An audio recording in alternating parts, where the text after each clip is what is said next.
তুলছে মার্কা ইনশাআল্লাহ খালেদা ভাইয়ের হয়ে যাবে।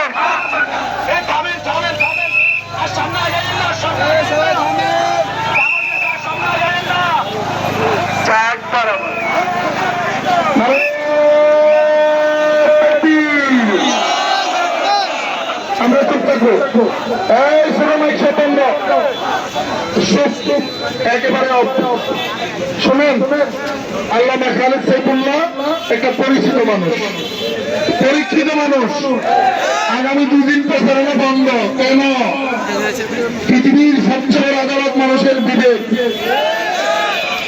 আপনারা ভাববেন আমাদের প্রার্থীদের মধ্যে কে সবচেয়ে ভালো। আমি আজকে একটা পরীক্ষা দিচ্ছি, আমি চ্যালেঞ্জ দিচ্ছি, খালেদ সাইফুল্লাহ 3 বার নির্বাচিত চেয়ারম্যান, আশরাফুদ্দিন নিজাম 2 বারের এমপি, আসামের এমপি ছিল কি ছিল না? ভোট তো সবাই করছে।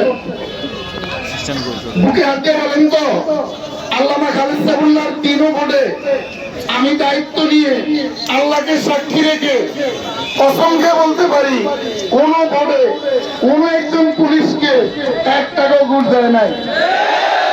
কোন ভোটে কোন কেন্দ্রে কোন একজন আনসার ডিজিপি কাউকে 1 টাকা ঘুষ দেয় নাই।